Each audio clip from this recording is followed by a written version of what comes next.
मुन्ना भाई में एक डायलॉग था ना कि प्रोसीजर क्या है रूम चेंज करने का। आई थिंक लोग अब ये पूछने लगे हैं प्रोसीजर क्या है शहर बदलने का, देश बदलने का। 2022 के पहले 10 माह में 18 लाख इंडियन शहरी इंडिया छोड़कर बैरून मुल्क सेटल हो गए।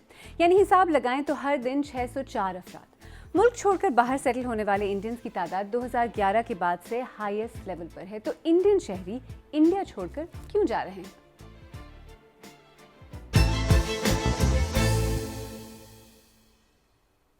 मेरा नाम आलिया नाज़की है और आप बीबीसी उर्दू का प्रोग्राम सरबीन देख रहे हैं। तो आखिर मुल्क छोड़कर बाहर सेटल होने के इस ट्रेंड के पीछे क्या वजूहात हैं, इसका स्केल क्या है और इसका इंडिया के मुस्तकबिल पर किस तरह का असर पड़ सकता है, आज प्रोग्राम में यही समझने की कोशिश करेंगे। लेकिन आए पहले आपको एक ऐसी खातून से मिलाते हैं जिन्होंने इंडिया में एक बहुत अच्छी नौकरी के बावजूद कनाडा शिफ्ट होने का फैसला किया है और उनके इस फैसले के पीछे कोई एक नहीं बल्कि कई वजूहात हैं।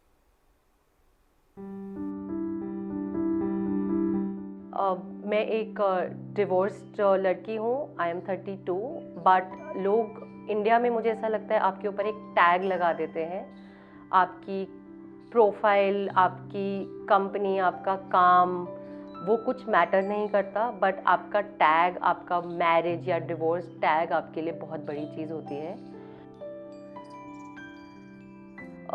पोल्यूशन, यहाँ पे आप सिगरेट नहीं भी पीते हो, आपके लंग्स में इन्फेक्शन है और मतलब घर के अंदर भी नहीं बैठ सकते, बाहर भी नहीं जा सकते, तो क्या करें। मतलब मेरा अपना एग्जांपल है, मेरी भतीजी, मेरी जो नीस है, उसने 20 स्कूल्स में अप्लाई किया, उसका कहीं एडमिशन नहीं हुआ। यहाँ पे तो ऐसे होता है बच्चा पैदा होता है तभी आपको, मतलब मुझे लगता है लोग 1 करोड़ रुपए साइड कर लेते हैं कि हाँ चलो एडमिशन के लिए इतने तो पैसे लग ही जाएंगे अच्छे स्कूल में। डर सा रहता है, आपको सेफ फील नहीं होता। चाहे मैं मेजॉरिटी रिलीजन में आती हूँ या मैं माइनॉरिटी रिलीजन में आती हूँ, मुझे कोई फ़र्क नहीं पड़ता, मैं एथीस्ट हूँ। बट आप फिर भी एक डर में रहते हो कि आपने कुछ भी बोला ना, ट्वीट किया, पोस्ट किया, फ़ोन पे भी कुछ बोल दिया, आपको पकड़े जाओगे। वो एक दिमाग में ना डर रहता है कि मतलब मुन्ना भाई में एक डायलॉग था ना कि प्रोसीजर क्या है रूम चेंज करने का। आई थिंक लोग अब ये पूछने लगे हैं प्रोसीजर क्या है शहर बदलने का, देश बदलने का। और ऐसा लगता है कि मुल्क बदलने के इस प्रोसीजर के बारे में पूछने वालों की तादाद बढ़ती जा रही है। आइए यहाँ पर क्विकली ज़रा स्केल पर नजर डालते हैं। बैरून मुल्क मुकीम इंडियंस की तादाद खासी बड़ी है और इसकी अक्सरियत अमरीका और मगरिब या मशरक़ वस्ता के अमीर मुल्कों में है। ये भी याद रखें कि इंडिया अपने शहरियों के लिए दोहरी शहरियत की सहूलत नहीं देता। इंडिया की मिनिस्ट्री ऑफ एक्सटर्नल अफेयर्स के आदाद शुमार के मुताबिक सन 2020 के सिर्फ एक बरस के डेटा के मुताबिक 1.8 मिलियन इंडियन शहरियों ने बैरून मुल्क रिहाइश इख्तियार की। इनमें अक्सरियत आला तालीम याफ्ता लोगों की थी। सन 2011 से अब तक कुल 16 लाख लोगों ने इंडियन शहरियत छोड़कर दूसरे मुल्कों की सिटीजनशिप इख्तियार की है। बज़ाहिर इंडियन शहरियत तर्क करने वालों की तादाद साल ब साल बढ़ रही है और सन 2011 के मुकाबले में दूसरे मुल्कों की शहरियत इख्तियार करने वाले इंडियंस की तादाद दुगनी से भी बढ़कर 2,25,000 से ज़्यादा हो गई है। चलिए, स्केल का तो किसी हद तक अंदाजा हो गया, लेकिन इसके पीछे वजूहात क्या हैं?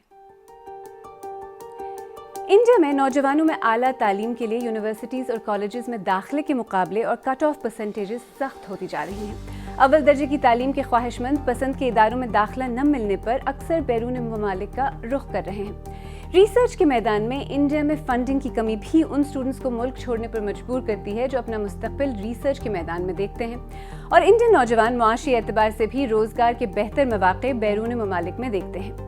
फॉरेन करेंसी में कमाकर रकम इंडिया भेजना पूरे खानदान के लिविंग स्टैंडर्ड को भी बेहतर बनाता है। ये शिकायत भी आम है कि इंडिया अपने टैलेंट की कदर नहीं करता। बाज़ लोग महसूस करते हैं कि मुआशी एतबार से ग्लैमर को जहानत पर तरजीह दी जाती है।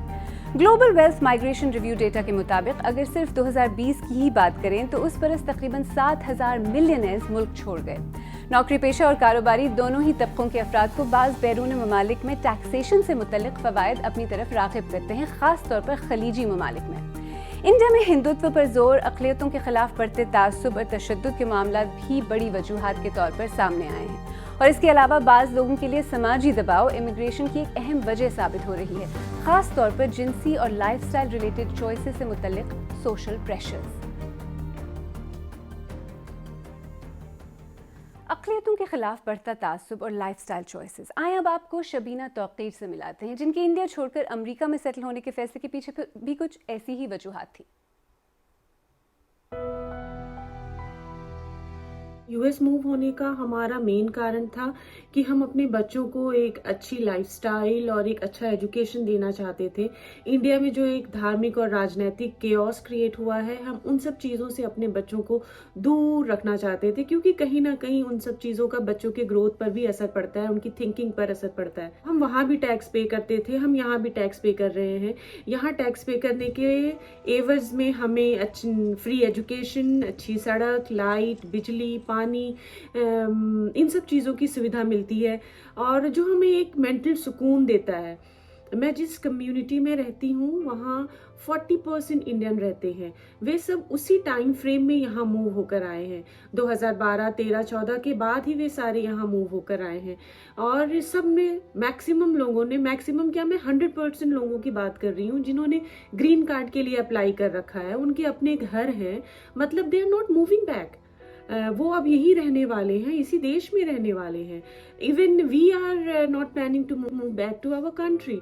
So I think because of the lifestyle or because of the chaos that is created back in our country, people are preferring to live in US. तो यानी इस बढ़ते हुए रुझान की वजूहात तो बहुत हैं, लेकिन इन वजूहात को एक्सपर्ट्स कैसे देखते हैं? एक तरफ हम दुनिया को बता रहे हैं कि हम एक फास्टेस्ट ग्रोइंग इकोनॉमी है, एक आकर्षक मैग्नेट है, और दूसरी तरफ लोग पासपोर्ट छोड़कर नए नए जिंदगी शुरू करने के लिए, वो जोखिम उठाने के लिए तैयार है। कौन अपना देश छोड़ के बाहर जाता है? सबसे बड़ा जो एक समस्या है वो है बेरोजगारी। तो पढ़े लिखे लोग जाए कहाँ? तो मैं समझता हूं कि इसको समझना बहुत ही जरूरी है, क्योंकि लोगों को यदि भविष्य नहीं दिखेगा, रोशनी नहीं दिखेगा, तो उनको अंधकार ही दिखता है। 2015 के बाद से भारत में अलग अलग वक्त पर गिरजाघरों में, मसाजिद पर हमले हुए हैं, जिससे कि अकलियतों का जो फेथ है भारत के आईन में या भारत की सरकार में, वो बहुत हद तक हिला है। जो लिबरल पॉलिसीज, इकोनॉमिक जो इमिग्रेशन की जो पॉलिसीज हैं वो ज़्यादा लिबरल हो गई हैं, तो ये तो एक अट्रैक्शन है, लेकिन इसका एक बहुत अहम हिस्सा है वो लोग जो सियासी वजहों की तहत छोड़ रहे हैं, उसमें जो हिंदुस्तानी मुसलमान हैं उनका एक बड़ा हिस्सा है। ये सोचते हुए कि ठीक है, अगर कुछ बहुत बेहतर इकोनॉमिक हालात भी नहीं मिले तब भी कम से कम जान तो बचेगी। वो ये नहीं चाहते कि यहाँ किसी तरीके की लिंचिंग का सामना करना पड़े, एक पॉलिटिकल डिस्क्रिमिनेशन, सोशल डिस्क्रिमिनेशन का सामना करना पड़े।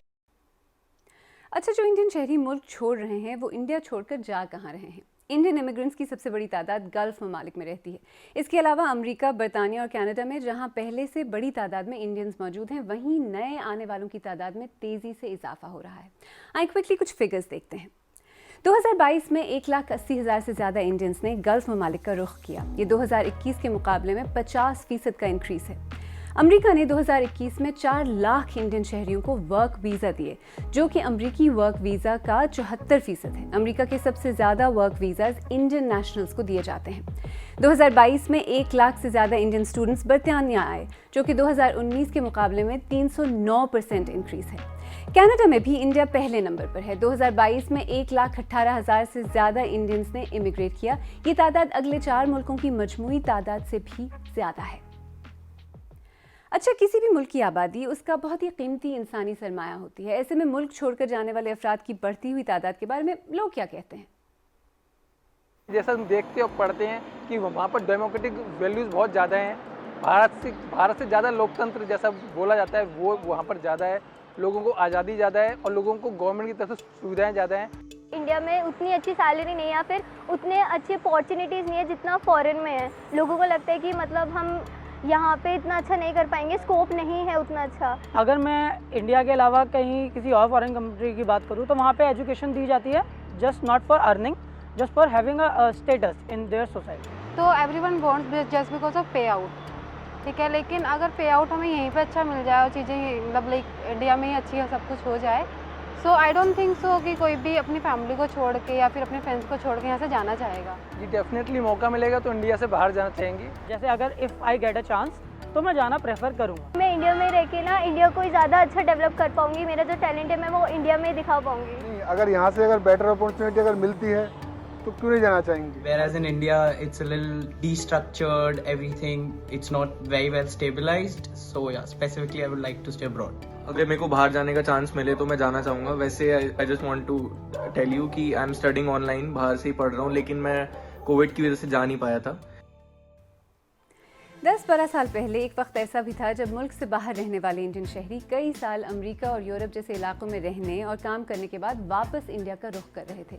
इंडिया की मजबूत इकोनॉमी, फाइनेंशियल अपॉर्चुनिटीज़, बढ़ता हुआ बज़ाहिर सेक्युलर और लिबरल मिडिल क्लास, लेकिन ये ट्रेंड ज़्यादा देर नहीं चला। कुछ लोग कहते हैं कि इसकी एक वजह वो सिमत भी है जो पिछले कुछ बरस में इंडिया की सियासत और मईशत ने पकड़ी है। खैर, एक बात तो वाज़ेह है कि अगर आपकी आबादी का निस्बतन ज़हीन, निस्बतन अमीर तबका और अक़लियतें इंक्रीजिंगली मुल्क छोड़ने लगें तो इससे मुस्तक़बिल के लिए कई सवाल ज़रूर पैदा होते हैं।